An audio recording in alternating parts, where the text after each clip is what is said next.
네, 오늘은 믿음의 여인들이라는 제목을 가지고 함께 말씀의 은혜를 나누겠습니다. 얼마 전 참석한 기도 모임에서 원로 목사님께서 재미있는 질문을 하셨습니다.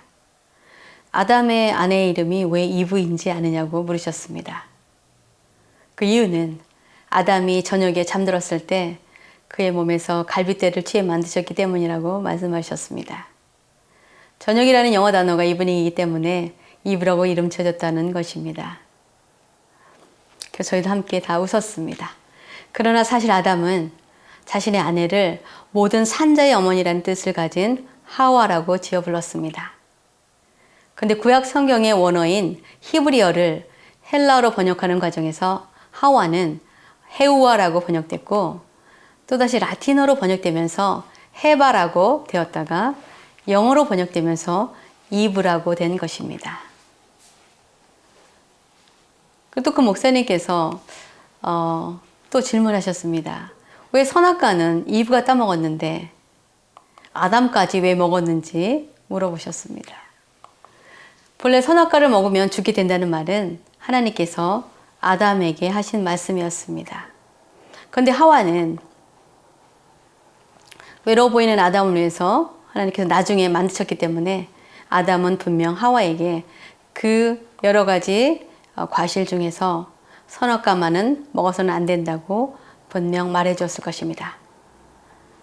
그러나 사탄의 유혹에 넘어간 하와가 선악과를 먹고 아담에게도 먹으라고 했을 때 그것을 먹으면 죽는다는 것을 알면서도 아담이 먹은 이유는 하와가 죽으면 자신이 혼자 되어서 더 괴로울 것 같아서 함께 먹고 죽으려고 했다고 말씀하셔서 또 모두 웃었습니다. 어떤 분은 이렇게 이야기합니다. 아담보다 여자인 하와가 더 똑똑했기 때문에 자신보다 높은 분이 하나님밖에 없기에 자신도 하나님처럼 될 수 있다고 유혹하는 말에 선악과를 먹었다고 말하는 분들도 있습니다.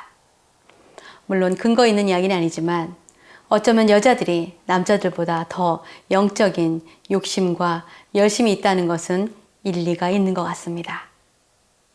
교회에서도 주일 예배나 새벽 예배나 철야 예배에 가보면 남자보다 여자 성도들이 훨씬 많다는 것을 봐도 알 수 있습니다. 성경이 남성을 우선시하는 유대인들의 가부장적 사회제도 하에서 쓰여졌기 때문에 여성에 대한 이야기가 많이 나오지는 않지만 전혀 없는 것은 아닙니다. 다윗이 자신을 죽이려는 사울을 피해 숨어 도망 다닐 때 이를 우습게 여긴 나발은 도움을 청하는 다윗의 요구를 거절합니다. 그러나 그의 아내 아비가일은 다윗이 하나님의 택함 받은 사람임을 알고 다윗과 많은 사람들을 많은 음식으로 준비해서 선대했습니다. 그녀 역시 영적인 분별력이 남편보다 훨씬 뛰어났음을 보여줍니다. 나발은 곧 죽게 되었고 다윗을 공개하고 섬겼던 그녀는 다윗의 아내가 되었습니다. 신약에서도 사도 바울을 도와 사역했던 브리스길라와 아굴라 부부 역시 아내인 브리스길라의 영성이 더 기뻤다는 것을 중요한 사람의 이름을 먼저 쓰는 유대인들의 관습을 통해서 알 수 있습니다. 거의 모든 유명한 신학자나 교부들 그리고 목회자들에게는 눈물로 기도하는 믿음의 어머니가 계셨다는 것을 보게 됩니다. 물론 아버지들이 기도를 안 했다는 것은 아니지만 어머니들의 영성이 자녀들에게 더 큰 영향을 끼친다는 것은 부인할 수 없는 것 같습니다. 그래서 유대인들은 어머니 쪽이 유대인이 유대인으로 간주한다고 합니다.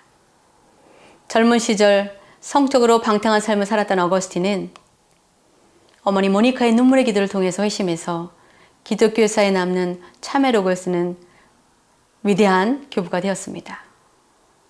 모세의 어머니 역시 어린 아기 모세를 바구니에 넣어 물에 띄어보내며 얼마나 눈물로 그 아기를 위해서 기도했겠습니까?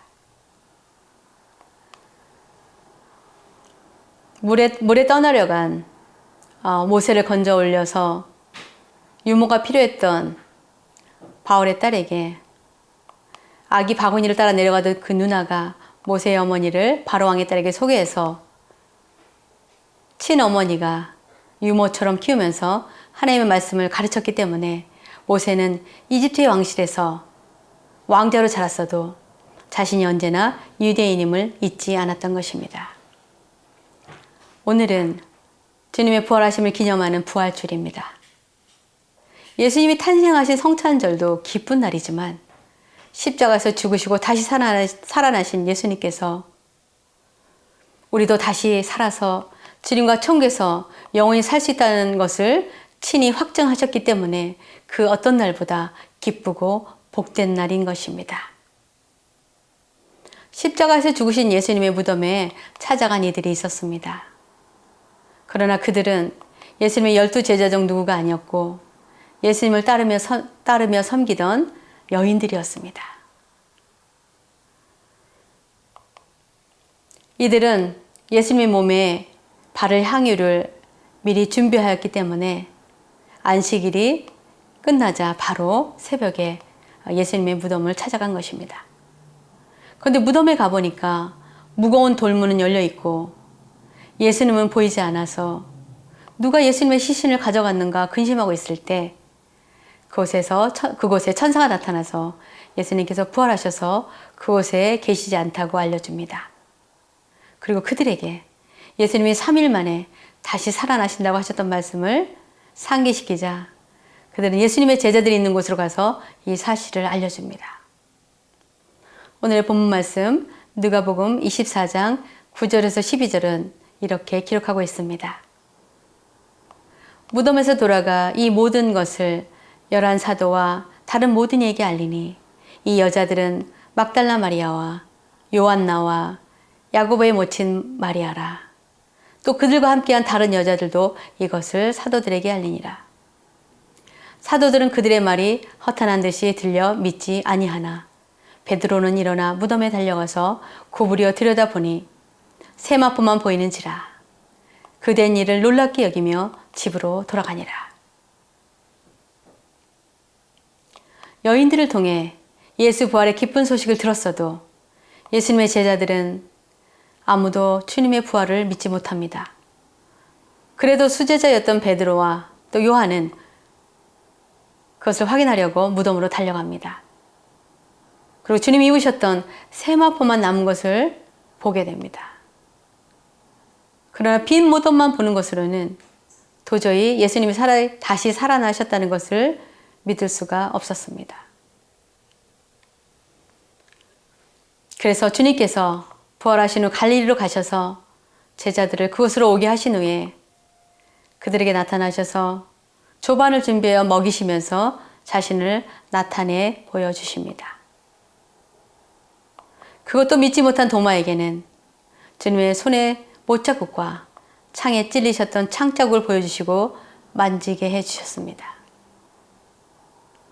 부활하신 주님은 제자들에게 자신이 십자가 고난 전에 말씀하신 모든 일들이 다 이루어졌음을 상기시키시면서 이제 그들에게 세상 끝날까지 부활하신 주님을 만난 증인이 되어 복음을 전하라는 마지막 사명을 주시고 부활하신 지 40일 만에 하늘로 승천하십니다.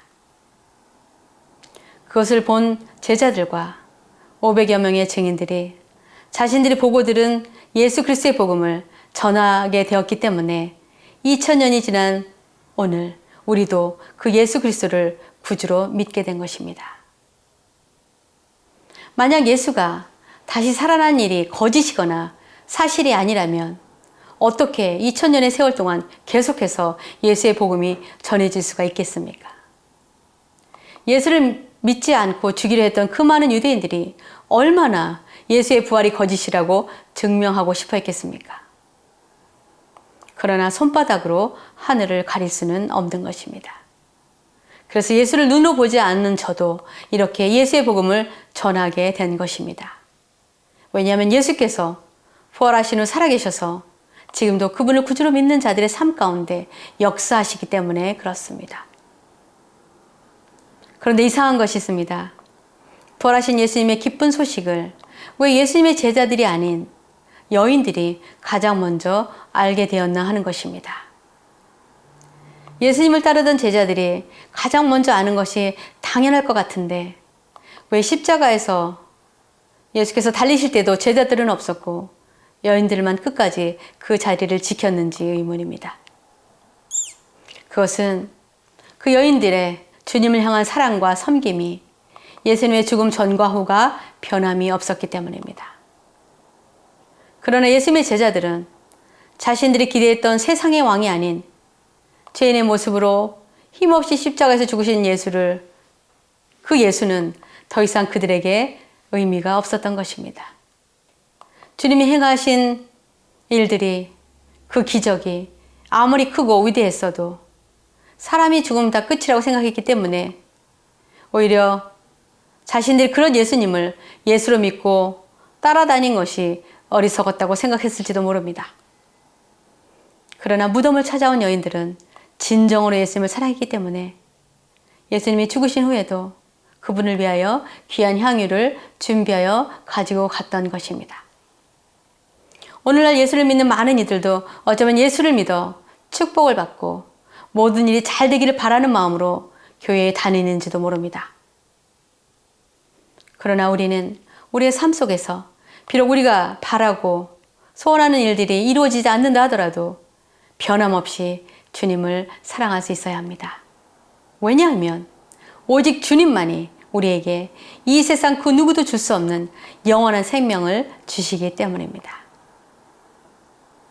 우리가 잠깐 살다 떠나는 이 세상에서 비록 풍요로운 삶을 살지 않는 것이 무엇이 그렇게 중요하겠습니까? 우리도 이 땅에서의 삶이 끝나면 우리는 다시 우리를 보내신 곳으로 돌아가게 될 것입니다. 그곳에서 주님과 함께 영원히 살 것이기에 이 땅에서 한번 잘 살아보겠다고 아둥바둥 할 필요가 없다는 것입니다. 우리가 아무리 애를 써도 주님께서 한 번에 불어버리시면 바람에 먼지같이 날아가게 하실 수 있는 것이 바로 물질입니다. 우리의 삶이 이 땅에서가 끝이라면 우리는 무슨 수를 써서라도 한 번 사는 세상 잘 먹고 잘 살아야 할지도 모릅니다. 그러나 그것조차도 우리가 노력한다 하더라도 우리 마음대로 되는 것은 아닙니다. 애플 컴퓨터와 스마트폰으로 세상을 바꿔놓고 큰 부자가 된 스티브 잡스는 돈은 많이 벌었지만 건강을 잃게 되자 그 많은 돈도 그의 죽음 앞에서 아무 소용이 없게 되었습니다. 결국 우리는 예수께서 죽음을 이기시고 부활하셔서 영원한 생명과 삶이 있다는 것을 우리에게 보여주셨기 때문에 우리는 이 땅에서의 삶에 연연하지 않는다는 것입니다. 그렇다고 해서 아무렇게나 사는 것이 아닙니다. 왜냐하면 우리를 이 땅에 보내신 하나님께서 우리에게 맡겨주신 복음 전도의 사명과 또 살아있는 동안 최선을 다해 우리는 하나님 나라에 들어갈 준비를 해야 하기 때문입니다. 이것에 관해서 사도 바울은 고린도전서 15장 17절에서 20절에 이렇게 우리에게 증거하고 있습니다. 그리스도께서 다시 살아나신 일이 없으면 너희의 믿음도 헛되고 너희가 여전히 죄 가운데 있을 것이요 또한 그리스도 안에서 잠자는 자도 망하였으리니 만일 그리스도 안에서 우리가 바라는 것이 다만 이 세상의 삶뿐이면 모든 사람 가운데 우리가 더욱 불쌍한 자이리라. 그러나 이제 그리스도께서 죽은 자 가운데서 다시 살아나사 잠자는 자들의 첫 열매가 되셨도다. 우리도 부활하신 주님이 막연히 천국에 계시겠지라고 생각하며 믿는 것이 아니라 매일 우리의 삶 속에 주님께서 살아계심을 날마다 경험하기에 우리는 예수를 구주로 믿는 것입니다. 만약 아직 하나님의 살아계심을 경험하지 못하셨다면 날마다 우리의 삶 가운데 그분의 임재를 경험하게 해달라고 간절히 기도하시면 하나님께서는 성령님을 통해서 우리의 삶 가운데 그분의 살아계심을 보고 느끼고 깨닫게 해 주실 것입니다. 그리고 또 여인들이 부활하신 예수의 첫 증인이 된 이유는 예수님께서 세상에서 더 낮고 비천한 자들이라도 주님을 귀하게 여기는 자들을 높이신다는 것을 보여주신 것입니다. 막달라 마리아는 7 귀신 들렸던 여인이었습니다. 예수님께서 귀신을 쫓아내 주시자 자신의 모든 삶을 주님을 따르고 섬기는 일로 살게 된 여인입니다. 유대 사회에서는 여자를 남자의 소유물, 재산의 일부로 여겼습니다. 그래서 인구조사를 할 때 여자는 들어가지도 않았습니다.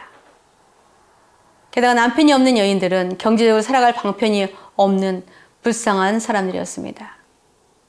그런데 여인이면서 귀신까지 들린 여자라면 사회에서 상대도 해주지 않는 비천한 신분이었습니다. 이렇게 유대 사회에서 별 존재 가치가 없는 이 여인이지만 주님을 온 마음과 정성으로 따르는 것을 보시고 예수님께서는 그녀를 존귀히 여기시고 부활하신 주님의 첫 증인이 되게 하신 것입니다. 그 영광의 기회를 세상에서는 비천하게 여겨지는 이 여인에게 주심으로 세상에서 가난한 자, 버림받은 자, 외면당하는 자, 소외된 자들 돌아보시는 주님을 다시 보게 됩니다. 우리들도 마찬가지입니다. 우리가 아무리 세상적으로 잘 나가고 재능이 많고 여러 개의 박사학위가 있고 부와 명성을 가지고 있다 해도 주님께서 인정해 주지 않으시면 아무 소용이 없습니다. 오히려 우리가 가진 그런 세상적인 자랑으로 인해서 우리도 모르게 쉽게 교만해질 수 있기 때문에 우리는 더 넘어질까 조심해야 합니다. 그래서 사도 바울은 고린도전서 1장 26절에서 29절에 이렇게 우리에게 말씀하고 있습니다. 형제들아, 너희를 부르심을 보라. 육체를 따라 지혜로운 자가 많지 아니하며 능한 자가 많지 아니하며 문벌 좋은 자가 많지 아니하도다. 그러나 하나님께서 세상에 미련한 것들을 택하사 지혜 있는 자들을 부끄럽게 하려 하시고 세상에 약한 것들을 택하사 강한 것들을 부끄럽게 하려 하시며 하나님께서 세상에 천한 것들과 멸시받는 것들과 없는 것들을 택하사 있는 것들을 폐하려 하시나니 이는 아무 육체도 하나님 앞에서 자랑하지 못하게 하려 하심이라. 예수님의 제자들은 큰 이적과 기적을 베푸신 예수님이 곧 이스라엘의 왕이 되시면 당연히 자신들도 세상의 높은 자리 하나씩 얻게 될 것이라고 믿고 자랑스럽게 예수님을 따라다녔을 것입니다. 그러나 이 세상적으로는 아무 보잘것없는 여인들에게 부활의 소식을 가장 먼저 알게 하심은 오직 예수님만이 그 여인들의 자랑이고 가장 소중한 분이었기 때문입니다. 말씀을 맺겠습니다. 여성을 남자의 소유물로 생각하며 가정이외에 사회적으로도 활동의 범위가 거의 없던 유대 사회임에도 불구하고 성경은 여러 여인들의 이야기를 기록하고 있습니다. 그 믿음의 여인들 중에 출애굽 당시 12명의 정탐꾼을 보냈을 때 하나님을 두려워하여 그들을 숨겨주었던 기생 라합의 이야기도 있습니다. 시아버지인 유다를 속여 임신해서 가문을 잇게 할 아이를 낳은 다말이라는 여인도 있습니다. 시어머니 나오미가 믿는 하나님이 자신의 하나님이라고 하며 과부가 되었어도 시어머니를 따라 모압에서 베들레헴으로 온 이방 여인 룻의 이야기도 있습니다.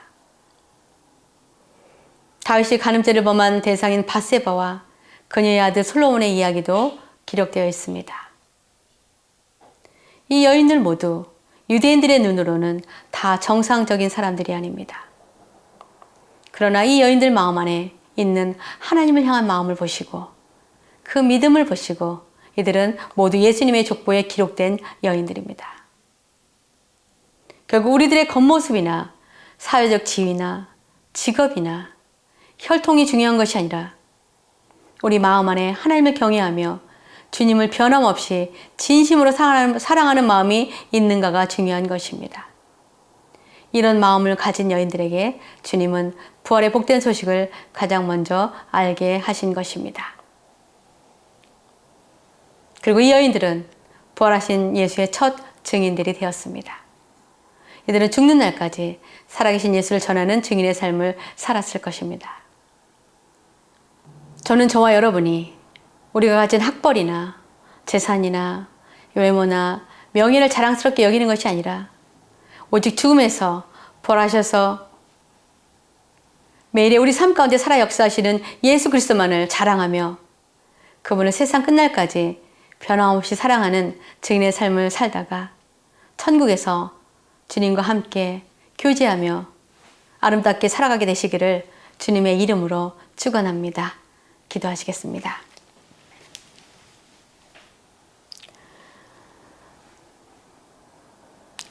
은혜로우신 아버지 하나님, 그 사랑과 은혜를 감사드립니다.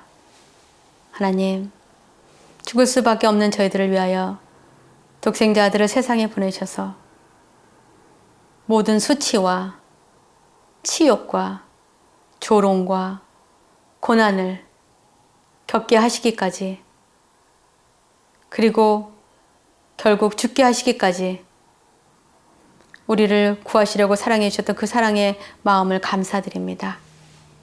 하나님, 저희들이 이 세상을 살아가면서 우리 눈에 보이는 것들을, 허망한 것들을 쫓아가며 살아가지 않게 하여 주시옵시고, 주님을 변함없이 진심으로 사랑하는 저희들을 되어지게 하여 주시옵소서. 주님의 무덤을 찾았던 그 연들처럼 이 세상에서는 보잘것없다 할지라도 주님을 사랑하는 마음으로 아버지 하나님, 이 세상을 살아가게 하시며, 또한 벌하신 주님을 부르심의 그날까지 증거하며 부르심의 그날에 천국에서 사모하는 주님을 만나 아버지 하나님 영원한 교제 나누며 함께 살게 되기를 소원합니다. 저희들이 귀한 말씀을 주시며 감사드리며 살아계셔서 우리의 매일의 삶 가운데 역사해 주시는 부활하신 예수 그리스도의 이름으로 감사하며 기도합나이다. 아멘.